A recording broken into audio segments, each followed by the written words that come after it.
Alors, dans le cours précédent, je vous parlais d'exécution. Vous devez exécuter vos idées vite. Je vous rassure, c'est tout à fait possible d'exécuter vos idées vite et bien, de mettre en place les choses vite et bien. Pour la majorité des personnes, le simple fait de prendre son temps afin de faire les choses signifie forcément les bien faire. Ce n'est pas toujours le cas.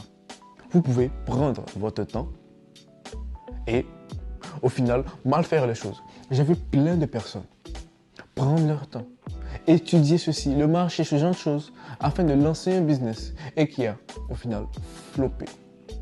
Ils avaient juste perdu du temps.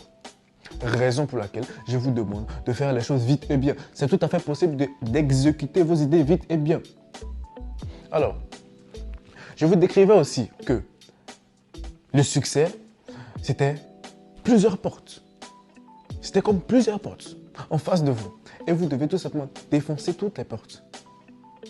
Forcément, une s'ouvrira et ce sera la porte de votre succès. Pourquoi je dis cela? Parce que nous ne sommes pas forcément les plus doués, pas forcément les plus intelligents, pas forcément les plus talentueux. On a des noms.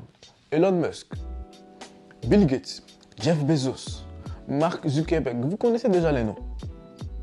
Nous ne sommes pas forcément aussi intelligents qu'eux. La solution qui s'offre à nous, c'est de défoncer toutes les portes. Je ne suis pas le plus doué pour ma part. Je suppose que pour la majorité d'entre vous aussi, ce n'est pas le cas. Je ne pense pas qu'il y ait des surdoués, excusez-moi, parmi nous. Alors, comme je vous disais, la solution pour nous est de défoncer toutes les portes. Et pour ça, je vous avais donné une stratégie. Vous devez lancer un business chaque mois. Vous devez lancer un business chaque mois. Et vous donner ce mois en question afin d'évaluer si ce business est bon ou pas. C'était la stratégie. Mais là vient un problème. Comment savoir si le business en question est le bon ou pas? Comment savoir si c'est la meilleure option? Comment savoir si je dois changer de business, passer à autre chose? Eh bien, tout dépendra de votre objectif de vie. Des objectifs que vous vous êtes fixés dans votre vie. De votre goal, comme le disent les Anglais. Alors, ce goal en question, un autre point très intéressant. Vous devez aussi noter que la pire erreur que vous pouvez faire en tant qu'entrepreneur ou businessman, si vous voulez, c'est de fixer un objectif de vie, un goal qui est à la hauteur de votre business. C'est la plus grosse connerie que vous pouvez faire. Parce que rien ne vous prouve que ce business en question va marcher pour vous.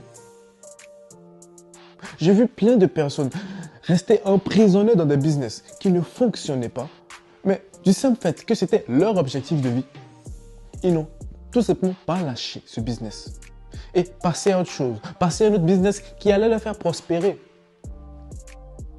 Ne vous enfermez pas dans un business. Rappelez-vous, un business est aussi un outil qui va vous permettre de pouvoir réaliser vos rêves. Ne restez pas cantonné dans un business. Non. Votre objectif de vie doit être lointain vis-à-vis de votre business. Ça doit être au-delà de n'importe quel business. On va prendre un exemple. Mohamed. Mohamed veut 2 villas à ses 25 ans. 2 duplex à ses 25 ans. Donc, Mohamed va choisir les business qui vont lui permettre de pouvoir construire 2 villas. Mohamed ne veut pas une société ou une marque de vêtements. Rien ne prouve que cette marque de vêtements va marcher. Mais une chose est sûre, s'il veut ces 2 villas, il peut peut-être passer par la marque de vêtements, passer par une société de ciment, passer par une société d'import-export, passer par ceci, passer par cela. Je ne sais pas si vous comprenez, son objectif de vie est au-delà de n'importe quel business. Il faudrait que vous ayez un goal bien plus lointain qu'un business. De ce simple fait-là, vous allez être détaché de ce business.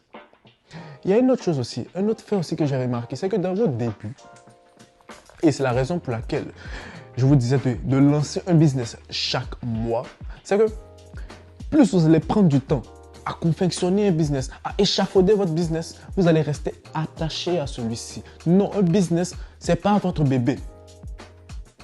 C'est juste un business qui va vous permettre de pouvoir atteindre votre objectif.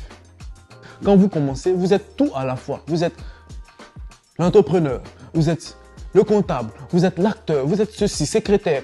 Donc, vous avez tous ces rôles à la fois. Et le simple fait de voir que ce business-là ne marche pas, vous fend un peu le cœur. Donc, vous allez tout simplement persévérer dans ce business. Mais regardez une chose, si vous prenez tout simplement un mois pour évaluer votre business de manière totalement froide, en un mois, vous n'allez pas forcément vous rattacher à un business. Mais regardez une chose, si vous prenez 6 mois, si vous prenez un an avant de lancer ce business, il va vous falloir 2 ans, je vous assure, afin de vous détacher de celui-ci, afin de revenir sur le terrain et vous rendre compte que ce n'est pas le bon business pour vous. Raison pour laquelle je parlais d'exécution. Vous devez exécuter vos idées vite. Prenez un mois. Vous lancez un business, ça ne marche pas. Vous devez évaluer dans cette tranche-là, dans ce temps-là. Vous n'aurez pas forcément le temps d'être rattaché à votre business et vous allez pouvoir passer à autre chose. C'est ça aussi la puissance de l'exécution. Ne pas rester rattaché à un business. Plus vous allez prendre du temps à faire un business, plus vous serez attaché à celui-ci. Et vous aurez tout simplement du mal à vous détacher de celui-là si ce n'est pas le bon. Donc, rappelez-vous, vous devez exécuter vos idées vite. Avoir un goal qui est au-delà de n'importe quel business pour ne pas avoir d'attache avec un business. Car rien ne vous prouve que ce business va marcher. Détachez-vous de n'importe quel business.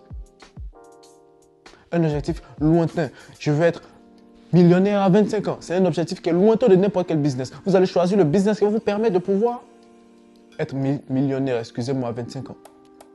C'est comme ça. C'est comme ça, c'est la mentalité à avoir.